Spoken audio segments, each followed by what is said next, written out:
नमस्कार। आप सभी का एक बार फिर से स्वागत है हमारे चैनल भक्ति सागर में। आप सभी को करवा चौथ की हार्दिक शुभकामनाएं। पंचांग के अनुसार इस बार करवा चौथ पर चांद निकलने का समय 8:12 बताया जा रहा है। इस व्रत को सुहागिन महिलाएं करती हैं और रात में चंद्र दर्शन करके चांद को अर्घ देकर व्रत का पारण किया जाता है और इस दिन को बड़ी श्रद्धा और भक्ति के साथ निर्जला व्रत रखकर मनाया जाता है। आइए हम सब मिलकर सुनते हैं करवा चौथ की व्रत कथा। एक बार की बात है, एक साहूकार थे। उनके 7 बेटे और 1 बेटी थी। सभी 7 भाई अपनी बहन से बहुत प्यार करते थे, यहाँ तक कि पहले उसे खाना खिलाते फिर बाद में स्वयं खाते। अब एक बार उनकी बहन करवा चौथ के समय अपने मायके आई हुई थी। अब शाम को सभी भाई अपने अपने व्यापार से लौटकर घर आए तो उन्होंने देखा उनकी बहन बहुत व्याकुल थी। सभी भाई खाना खाने बैठे और उन्होंने अपनी बहन को भी खाना खाने को कहा, लेकिन बहन ने बताया कि आज उसका करवा चौथ का निर्जला व्रत है और वो खाना सिर्फ चंद्रमा को देखकर उसे अर्घ देकर ही खा सकती है। भाइयों से अपनी बहन की ऐसी हालत देखी नहीं गई। अब उसके भाइयों ने एक योजना बनाई और अपनी पत्नियों को सब बता दिया। अब भाई दूर पहाड़ी पर गए और वहां जाकर आग जला दी और उसके आगे चलनी रख दी। दूर से ऐसा प्रतीत हो रहा था मानो चांद निकल आया हो। अब घर आकर भाइयों ने अपनी बहन से कहा, देखो चांद निकल आया है, अब तुम खाना खा सकती हो। साहूकार की बेटी ने अपनी भाभियों को भी बोला, देखो चांद निकल आया है, आप भी अर्घ देकर भोजन कर लो। अपनी ननद की बात सुनकर भाभियां बोली, भाई साहब यह तो आपका चांद है, हमारा चांद आने में अभी समय है। साहूकार की बेटी को इतनी समझ नहीं थी, वह भूख से व्याकुल थी। उसने कहा ठीक है और वो चांद को अर्घ देकर भोजन करने बैठ गई। जैसे ही अपना पहला निवाला खाया, उसको खाते ही छींक आ गई। दूसरा निवाला खाया तो खाने में बाल निकल आया। अब तीसरा निवाला खाने ही वाली थी कि उसके ससुराल से बुलावा आ गया कि उसका पति बहुत ज़्यादा बीमार है और वो जिस भी हालत में हो तुरंत ससुराल पहुँचे। अब वह ससुराल जाने के लिए कपड़े बदलने जाती है तो सबसे पहले संदूक में से सफ़ेद कपड़ा ही निकलता है।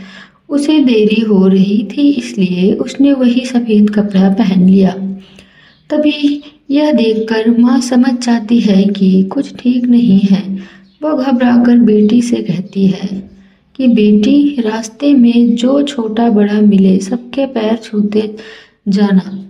जो भी मूढ़ सुहागन होने का आशीर्वाद दे वही अपने पल्ले पर गांठ बांध लेना। बेटी बोली ठीक है माँ, और वह अपने ससुराल के लिए निकल जाती है। रास्ते में उसे जो भी मिलता है उसके पांव छूते हुए जाती है। सब कहते हैं खुश रहो, सुखी रहो, पियर का सुख देखो और सुखी और खुश रहने का आशीर्वाद देते हैं। ऐसे में वो चलते चलते अपने ससुराल पहुंच जाती है। ससुराल के दरवाजे पर उसकी छोटी ननद थी। जब वो उसकी पांव छूती है तो वह आशीर्वाद देती है, सदा सौभाग्यवती रहो, पुत्रवती रहो, बूढ़ सुहागन रहो। यह सुनते ही वो लड़की अपने पल्ले से गांठ दे लेती है। अब वो घर के अंदर जाती है तो देखती है कि उसका पति तो मृत जमीन पर लेटा हुआ है और उसे शमशान ले जाने की तैयारी कर रहे हैं। वो यह देखकर बहुत रोई, बहुत चिल्लाई। जैसे ही उसे ले जाने लगी, वो रोती चिल्लाती बोली, मैं इन्हें नहीं ले जाने दूंगी। पर उसकी बात किसी ने न सुनी। वो बोली, अच्छा ठीक है, मैं भी साथ जाऊंगी। अब जब वो मान ही नहीं रही थी तो सब बोले कि ठीक है, साथ में ले चलो। तो फिर वो शमशान भी साथ में चली गई। अब जब उसके पति को जलाने का समय आया तो वो बोली, नहीं, मैं इन्हें जलाने नहीं दूंगी। फिर लोग बोले, पहले तो अपने पति को खा गई, अब उसकी मिट्टी भी खराब कर रही है। लेकिन वो फिर भी नहीं मानी। गांव के और परिवार के सभी लोगों ने यह निर्णय लिया कि इसे यहीं रहने देते हैं। इसके लिए यहीं एक झोपड़ी बनवा देते हैं, वहाँ वो अपने पति को लेकर रह लेगी। अब वो वहाँ पति के साथ रहने लगी। पति की साफ सफाई करती, उसके जाले साफ करती, उसके पास बैठी रहती। अब छोटी ननद दिन में 2 बार आकर उसे खाना दे जाती थी। अब वो हर चौथ का व्रत करती, चांद की भी अर्घ देती, जोत देखकर ही खाना खाती। अब उसको चौथ का व्रत कर देख करवा माता आती तो कहती, करवा ले लो, करवा ले लो, भाइयों की प्यारी बहन करवा ले लो, घड़ी बुखारी कड़वा ले लो। फिर वह चौथ माता से अपने पति के प्राण मांगती। चौथ माता कहती, हमसे बड़ी चौथ माता आएगी तो उससे मांगना। ऐसा कहकर सभी चौथ आए, सभी यह कहकर चली गई, जब मुझसे बड़ी चौथ आए तो उससे अपनी पति के प्राण मांगना। अब अश्विन की चौथ आती है तो वो लड़की उनसे भी अपने पति के प्राण मांगती है। चौथ माता कहती है कि तुझसे कार्तिक की चौथ यानी करवा चौथ माता नाराज है, तो उनसे ही अपने पति के प्राण मांगना। और कुछ भी हो जाए, पति के प्राण मांगने से पहले उन्हें जाने मत देना। अश्विन की चौथ बताती है, तुम करवा लेकर रखना, सारा श्रृंगार का सामान अपने पास रखना, और जब करवा चौथ माता आए और जो जो मांगती रहे उन्हें देती रहना। अब जब उसकी छोटी ननद खाना देने आई तो उसने अपनी छोटी ननद से पूरे श्रृंगार और सुहाग का सारा सामान मंगवाया और करवे भी मंगवाए। उसकी सास ने सोचा, जो मांगती है दे आओ, बेचारी शमशान में अपने पति को लेकर बैठी है। अब करवा चौथ का व्रत आया। साहूकार की बेटी ने करवा चौथ का व्रत रखा, चांद निकलने पर अर्घ दिया और चौथ माता की जोत करी। अब चौथ माता प्रकट हुई। करवो ले लो, करवो ले लो, भाइयों की प्यारी बहन करवो ले लो, दिन में चांद उगाने वाली करवो ले लो, घड़ी बुखारी करवो ले लो। तब उसने करवा चौथ माता के पैर पकड़ लिए और बोली, माता मेरा सुहाग वापस करो। माता बोली, तू तो बहुत भूखी 7 भाइयों की प्यारी बहन है, तुझे सुहाग से क्या काम। वो बोली, नहीं माता, मैं आपके पैर तब तक नहीं छोड़ूंगी जब तक आप मेरा सुहाग वापस नहीं करती। चौथ माता को उस पर दया आ गई। चौथ माता बोली, ला सुहाग का सामान दे। चौथ माता ला चूड़ी दे, बिंदी दे। और ऐसा करते करते चौथ माता ने 16 श्रृंगार का पूरा सामान उससे मांगा और वो भी माता को एक एक करके सारा श्रृंगार का सामान देती गई। चौथ माता बोली, तू तो पूरी तैयारी करके बैठी है, लगता है तुझे कोई सिखा कर गया है।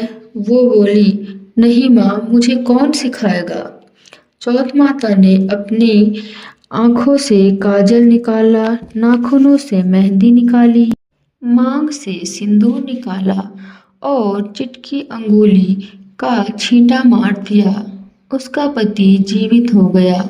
चौथ माता जाते जाते उसकी झोपड़ी पर लात मार गई, जिससे उसकी झोपड़ी महल में बदल गई। जब छोटी ननंद खाना लेकर आई तो उसने देखा भाभी की झोपड़ी की जगह तो महल खड़ा है।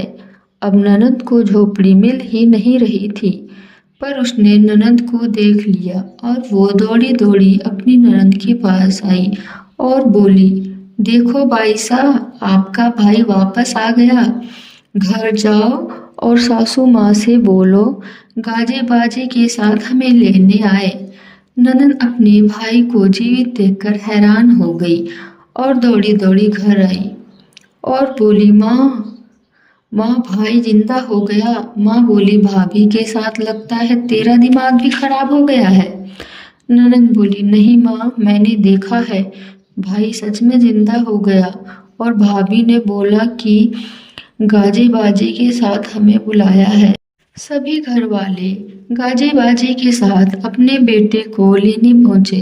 बेटे को जिंदा देखकर सास बहू के पैर छूने लगी और बहू सास के पैर छूने लगी। वो बोली, देखा माँ, आपका बेटा वापस आ गया। लेकिन सास बोली, मैंने तो साल भर पहले ही इसे यहाँ से भेज दिया था। वो तो तू ही थी जो इसे वापस लेकर आ पाई है। चौथ माता जैसे साहूकार के बेटी के साथ पहले किया वैसे किसी के साथ मत करना, और जैसे बाद में उसे सुहाग दिया वैसे सभी को देना। आप सभी पर चौथ माता की कृपा इसी तरह बनी रहे। जय चौथ माता। तो ये थी करवा चौथ की कथा। आपको यह कथा कैसी लगी कमेंट बॉक्स में ज़रूर बताएं। साथ ही मेरे चैनल भक्ति सागर को सब्सक्राइब करना ना भूलें। धन्यवाद।